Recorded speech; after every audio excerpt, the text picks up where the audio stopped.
नमस्कार, राधे राधे, पोते मते भाई चीटियों सभी का बहुत बहुत स्वागत है। एज पर अपना डिस्कशन जो हुआ था लास्ट वीक की 2500 के ऊपर अगर निफ्टी क्लोज देगा तो एक फ्रेश बाइंग ट्रिगर होगा, लेकिन उससे ज्यादा खराब मुझे 2500 से ज्यादा खराब मुझे लगा कि जो अपना हादसा हुआ अपना अहमदाबाद लंदन फ्लाइट का, और उसमें जो अपने को देखने को मिला बहुत खराब लगा। सिमिलरली सेकेंड डे अपने को फ्राइडे के सेशन में अपने लोग देखे कि इसराइल ईरान वापस से जियो पॉलिटिकल टेंशन वॉर शुरू हो गया। बैंक निफ्टी फ्राइडे के सेशन में 1000 पॉइंट गैप डाउन खुला, 1000 point gap down. But at the end of the day Nifty भी गैप डाउन खुला था, ओवरऑल पूरा मार्केट गैप डाउन खुला था।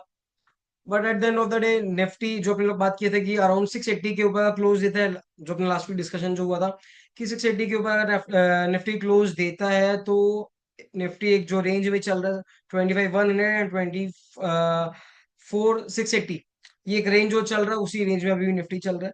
बैंक निफ्टी भी अपने को लग रहा था कि एक फ्रेश ब्रेकआउट ट्रिगर हो चुका है, वहां पे एक क्लियर कट प्रॉफिट बुकिंग अपने को देखने को मिला। और ये वीक पूरा at the end of this week both index Nifty bank Nifty एकदम रेड में क्लोज दिया है।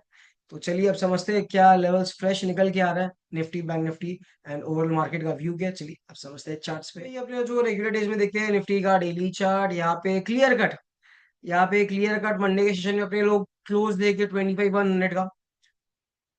ट्यूसडे के सेशन में भी अपने लोग क्लोज देखे 25,100 के 4 का। वेडनेसडे के सेशन में अपने लोग हाई मारे 25,222 का। आपके फ्राइडे थर्सडे के सेशन में 25,196, it is as good as 25,200। But ये चारों दिन अपने लोग को क्या देखना था, ये चारों दिन में क्लोज कोई भी सिंगल डे 25,100 के ऊपर नहीं आया। इसका मतलब क्या हो रहा है कि 25,100 के ऊपर जा तो रहा है, बट वहां पे एक स्ट्रॉन्ग रेजिस्टेंस आ रहा है, एक क्लियर कट सेलिंग देखने को अपने को मिल रहा है। 25,100 एक स्ट्रॉन्ग अपना रेजिस्टेंस बन चुका है। सिमिलर स्टैंड पे अपने लोग बात किए थे कि 25,680 अपने लोग का लेवल डिस्कस हुआ था कि 25,680 के ऊपर अभी भी निफ्टी ठीक है। अब 25,680 25,100 एक रेंज में चल रहा था। आज का अगर देखें क्लोज ये वीक के हिसाब से 25,718 के ऊपर 718 पे क्लोज दिया है। तो यहाँ पे अब अपने को एक बार के लिए जो जियोपॉलिटिकल टेंशन एंड ऑल है उस कारण से अब अपने को थोड़ा रेंज बड़ा करना पड़ेगा। अब यहाँ पे अपने को रेंज को शिफ्ट करना पड़ेगा नीचे की तरफ में, दैट इज अराउंड 25,300, 25,300 350, 25,350 के आसपास एक स्ट्रॉन्ग सपोर्ट अपने को देखने को मिल रहा है, विजिबिलिटी है। अब 25,300 के आसपास आए तो वहां पे एक बेस बनेगा, और 25,100 एक स्ट्रॉन्ग सेलिंग पॉइंट है। 25,300 और 350 के नीचे का क्लोज दिया कोई भी दिन, तो वहां से फिर सेलिंग प्रेशर बढ़ने को अपने को दिख रहा है। वो उसके नीचे का भी एक लेवल अपने लोग डिस्कस कर लेते हैं अभी, दैट इज अराउंड 24,000। 24,350 के नीचे का क्लोज दे दिया तो 24,000 के लिए निफ्टी ओपन हो जाएगा। सिमिलर स्टैंड्स पे अपने बैंक निफ्टी का बात करें, बैंक निफ्टी अपने लोग का यही बात हुआ था कि 57,000 क्लियर कट मंडे के सेशन में अपने को देखने को मिला। 57,049 का जो मंडे का सेशन में ओपन हुआ था वही पूरा वीक का टॉप था, उसको वापस एक बार भी अपने लोग रिटेस्ट नहीं किए, उसको उस लेवल को अपने वापस टच भी नहीं किए पूरे वीक में। इसका मतलब क्या हो रहा है कि अराउंड 57 के आसपास में इसमें भी कहीं ना कहीं सेलिंग है। 57,000 के आसपास में अब कहीं ना कहीं सेलिंग है। तो अपने को जो लग रहा था कि bank Nifty will lead Nifty, but ये वीक अपने को अपने गलत गए कि bank Nifty won't lead Nifty. अब ड्राइविंग ड्राइविंग सीट पे मुझे लग रहा है कि वापस से निफ्टी आने वाला है, ड्राइविंग सीट में निफ्टी आने वाला है। और अब बैंक निफ्टी को होगा भी जो अपना रेंज था, अब बैंक निफ्टी का दोनों range upper and middle range दोनों को अपने को शिफ्ट करना पड़ेगा। अब बैंक निफ्टी का लोअर बैंड हो गया 54,750 के आसपास में, एंड अपर बैंड बन चुका है अब एक बार के लिए 55,700। अब जब तक 55,700 के ऊपर जब तक बैंक निफ्टी क्लोज नहीं देगा, बैंक निफ्टी में biasness neutral to mild negative है, ठीक है ना। ज, जैसे ही 57,100 के ऊपर क्लोज देगा बैंक निफ्टी में भी एक स्ट्रॉन्ग रेजिस्टेंस अपने को दिख रहा है, 57,000 के आसपास में आ रहा है, तो वो भी अपने को देखना है।